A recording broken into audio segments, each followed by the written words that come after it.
People don't actually buy online courses because they want the content that's in the course. They're actually buying the course because they're connecting with the person that's providing the course. So I can't tell you the number of people that signed up to my courses and said, I saw you on that podcast and you had this great dress on. And I just thought, well, that's my girl.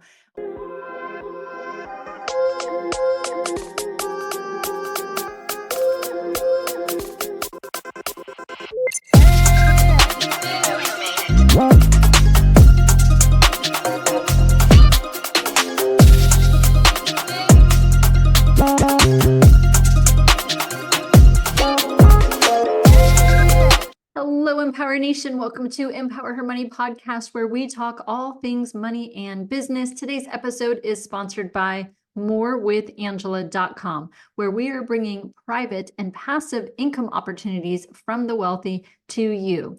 Keep more, make more, live more. Check out morewithangela.com. On today's episode, I get to interview Amber Renae. She is a serial entrepreneur, a TV star, author, and she is going to teach you about digital online business and the opportunities there, along with why personal branding is so important. Hi, Amber. Welcome to Empower Her Money podcast. How are you today? I'm so excited to be here, Angela. I'm excited to connect with your audience. Yeah, I'm excited too. As I was telling you offline, it's the first time we have reached Australia, so I'm excited for that. Making So new demographics. Yeah, so I'd love for you to start with your story and kind of your journey, what you've been through to get to what you're doing today. Well, my entrepreneurial journey is a little bit different from what we're seeing online at the moment. Everyone's like hashtag entrepreneur life, but mine did not look like that. So I used to be a civil engineer building roads and bridges. I quit that job and started a fashion label that started with me on a sewing machine. So I made 4 shirts the first week. We sold 4 shirts. We made 8 shirts the next week and sold 8 shirts. And then 5 years later, I had 120 accounts around the world and exported to Paris, Tokyo, LA, and South Africa, and dressed some of the biggest celebrities of the time, which back in the day was Paris Hilton. And this was kind of before social media. So we were doing influencer marketing before influencer marketing was a thing. And I thought I was going to do that business forever. It was all I dreamed of doing as a little girl, but the universe had bigger plans for me. I say that the gods came in and pushed me in a different direction. My manufacturer went out of business, which caused me to go out of business with a huge amount of debt. I ended up having to go bankrupt, and I had basically worked myself to death. I was hospitalized with cancer, stomach ulcers, and was on anti-anxiety and antidepressant tablets, and swore I would never start another business ever again. And that lasted about a year before I started my second business, which was a service business. So this was where I was trading time for money. So I know a lot of your audience is probably doing this right now, where you're showing up each day and working as a consultant. So I was a fashion styling consultant. I started this with no clue how to do it, no education, no background. I just woke up one day, felt really passionate about wanting to do this, and went and started and hustled basically. So 3 years into that business, I had 2 of the best contracts in the country. I was the fashion editor at a glossy publication, the celebrity stylist at the biggest radio and TV network, and I was also the TV presenter for fashion TV. So again, I thought I was living my best fashionista life. I was sitting front row and interviewing celebrities and thought that I was going to do this for the rest of my life. But again, the universe had bigger plans for me. So I lost all of my contracts in the space of about a month, and I was unemployed and unemployable. I tried to go back to the construction site. They wouldn't even give me a job, and I had literally nothing to go for. I spent about 6 months in bed, depressed, figuring out what I was going to do with the rest of my life. And my brother was like, you should teach an online course. This was back in 2015. I used to have to explain to people what online courses were. I was like, you're going to show up, you're going to do it on your phone, and then you're going to log in and study a video lesson. It was so out of this world back then. That online course was teaching people how to be a fashion stylist. It made 6 figures in the first year. and still make six figures to this day every year without me touching anything. So this was when I first started to realize that there is a much better life than anything I've ever imagined, a life that I could have total time and location independence and financial independence. And this is when I started really investing in this business. So that was my first online course. I then started monetizing all of my other passions. And I'm sure your audience is very multi-passionate people with lots of skills and lessons that they can share to other people. So my second online course was a personal branding and publicity course, which was all of the things that I learned as a fashion stylist and TV presenter. And I was helping people with that. Then my third online course is a mindset course, which again, your audience, I'm sure, is really big into their mindset. As you heard already, I had a lot of mindset stuff to overcome on my journey to entrepreneurship. And then my latest online course called Freedom Funnels helps people with this whole process. So how to go from idea phase to automated online course. And since then, life has been grand. I've literally written the book on online business that teaches you how to go from idea phase to automated course. And I now have a done for you online course creation agency. So if anyone's listening to this, keep in mind that the entrepreneurial journey doesn't always look like what we're currently seeing on Instagram. And if you're hearing this right now, then hopefully you're being called to share your knowledge with people who need it from you. Yeah, and I love the story because you built not once and failed, but twice. So oftentimes, business owners, they might try to build and fail, and they're like, I'm never going to do that again. And then they never do it again, which for you, you came back to it. So what are some early lessons that you learned? Obviously, you worked a ton, and we don't ever recommend that for most business owners. But what are some early lessons that you learned from those first two ventures that maybe you can share with the audience? So in my first venture, the fashion label, that was actually a really big production line. So if you think about manufacturing a clothing line, it's basically running a production line. And I was very good at that because I'd just been working as a civil engineer, which again is essentially like running a production line when you're, getting the materials together and building something.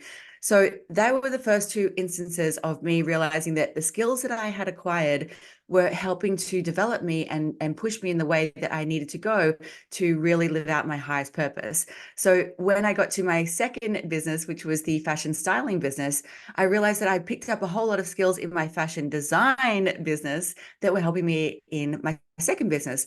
And now in my third business, I've realized that all of the skills that I had picked up along the way were actually growing me and building me so that I could be great at this business. So, I have this civil engineering degree, which most people would say, oh, you've wasted your degree, you're not currently using it. But I, in this business, look at intense spreadsheets and algorithms and data analysis all day long, which really helps that I have a civil engineering degree because I'm able to look at all this data. So when I look back at my journey, I realized that all of the pieces of life lessons and experiences and skills that I picked up along the way have all been developed for me to be able to share my knowledge at this level. Nice. And in today's technology, it's obviously easier now to do the online business platform. So if someone is thinking about getting into that business and maybe they say, oh, my business isn't right for that, or it's so difficult, what do you kind of give advice for that type of client?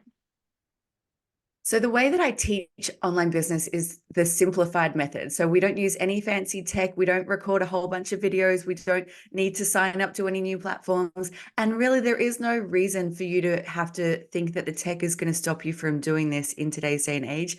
Back when I was first getting started, you absolutely needed a civil engineering degree to build your tech platform. But these days, it's so simplified. And especially now we're all on Zoom. We all know how to jump on an online class. We've all, become much more familiar with that platform.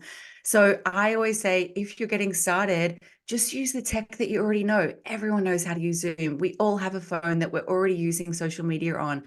There's no reason why you can't show up and teach a class on a Zoom call and take payment using a credit card or a PayPal, anything that's super simple. So I don't think that the tech should stop anyone. And the way that I teach it is to just show up, teach it, get some feedback, and then start worrying about investing in fancy software. Yeah, and I'm sure there's all kinds of businesses that can utilize the online platform to teach, to reach more clients. Do you hear objections, like, oh, my industry is just not right for the online program?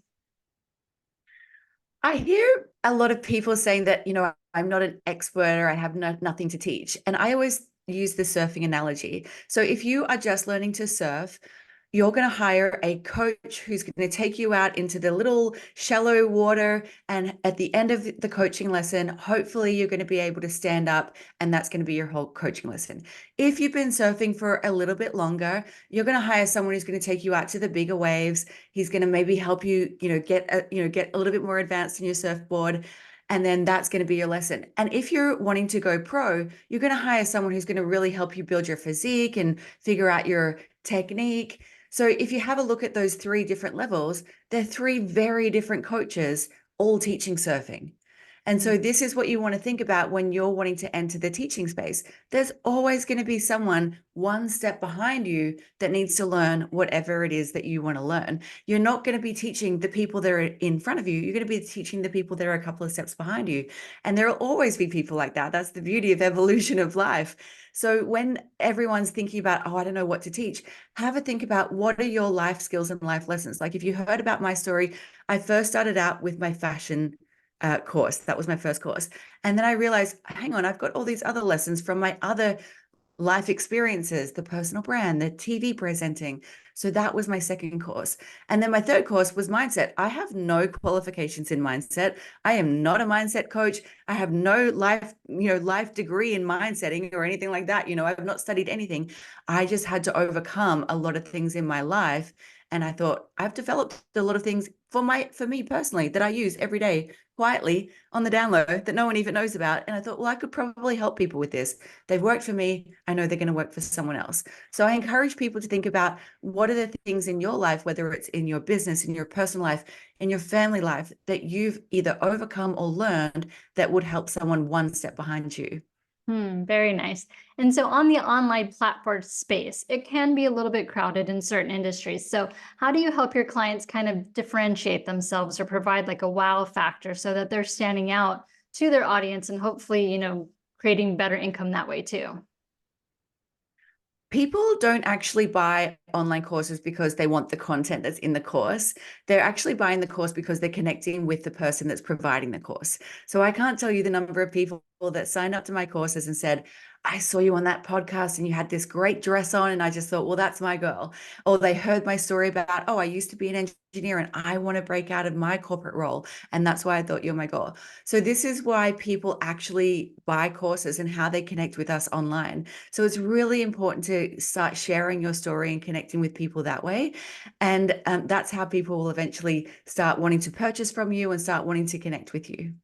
Do you think that the online platform is going to, just grow because we do have some advancement in technology? And obviously you can reach a greater audience. Talk about what you see the future looking like. I think we're only getting started in this industry. I know for us that are already in it, it feels like it's already crowded and already saturated. But I use the example of my best friend. She is an acupuncturist. She works in a city here in Australia. And in her immediate area, there are 6 other acupuncturist studios or clinics. So if someone who is living in her city wants to go and see her, they have to choose between driving to see her or driving to see her 5 other competitors. I, however, work in the online space. My market is the entire world. So every single person in the world is who I market to. Well, I have a demographic, but I can reach every single woman in every single country. And there are still only a handful of people that are teaching the similar kind of content that I'm teaching. So I always think, even though for us it feels like we're, in a saturated niche, we're still so early to this industry. And so if you're thinking of getting started, I would recommend starting now so that you can be the first. You can be the first one to have that course that's teaching that unique experience that you have. And when you're trying to figure out how to make your course really unique, the example that I love to give is my client, Malay. She was really passionate about hair and makeup and beauty and styling, glam. She was also really passionate about rodeo riding. So she would get her hair and makeup done, and then she would go to the rodeo riding on the weekend. So she ended up teaching a course that helps rodeo riders match their hair and makeup and outfit to their horse for their competitive riding competitions. And so that is probably the best experience of a genius zone that I think I've ever heard in my whole life. So when you're trying to figure out, I don't know what to teach, have a think about the thing that makes you uniquely you.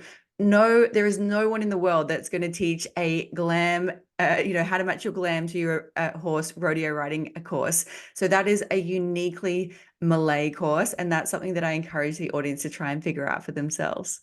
Nice. I would probably watch that too, because I love country music and, I like Oh, watching cool. fashion. So that's a good mix of stuff. That's very interesting, but it's unique and different. So it helps her to differentiate herself from other people. Amber, I'm curious, in what you do now, what drives you? Like, what's your passion and why you do what you do?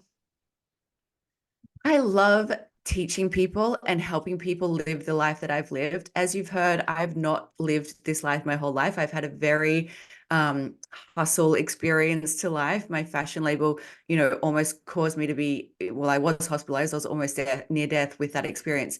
And that's been my experience of life. I was always like, I can outwork you. And that was my upbringing as well. We worked hard and we worked hard for our money, and you had to work very hard for every dollar that you earned.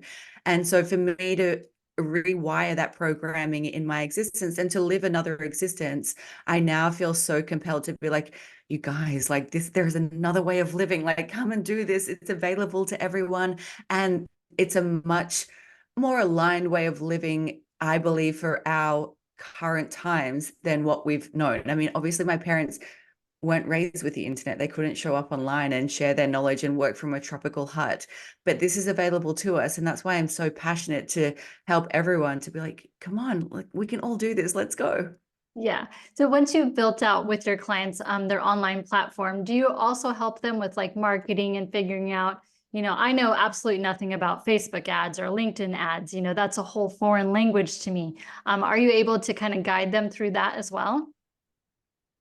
We do teach that in my signature program, Freedom Funnels. And then with our Done For You course creation agency, we talk about that as well. But there are so many other ways to get free traffic. And that's one of the things that I talk about in the M part of my dream methodology. And that's free traffic strategies. Like, so there are so many ways that you can go and get eyeballs on your offering that are for free, that don't require fancy tech.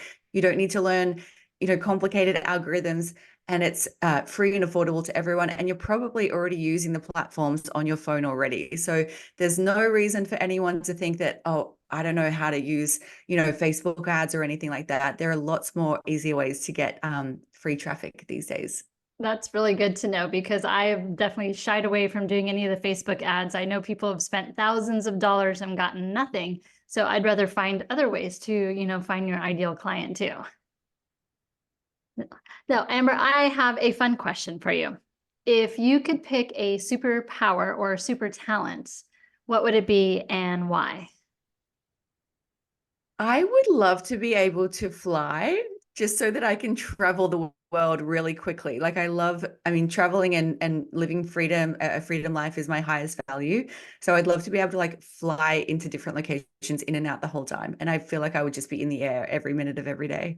Yeah, and then, so if my audience is here in the United States, what's different, do you think? Because you've had the opportunity to do business all over the world. Is there any differences like how Australia and how women business owners operate versus the other areas that you've seen in the world? I feel like we're all very similar. The Americans are a couple of steps ahead of the Australians. We're a little bit slow down under. But you guys are much more familiar with online courses, online coaching, buying things online, that kind of thing. Whereas the Australians are a little bit couple of steps behind, but we're catching up. Yeah, that's good to know. If our audience wants to reach you, what is the best way for them to find you, learn more about your program and your book? Yeah, come and say hello on amberrenae.com, or if you hear me on this interview, come and send me an Instagram DM and let me know that you found me on the Empower Her Money podcast. I'd love to connect. Awesome. Thank you so much for your time today. Thanks so much for having me. Thank you so much for tuning into Empower Her Money podcast. Hope you enjoyed this episode. Don't forget to subscribe, share this podcast, and leave a review wherever you are tuning in.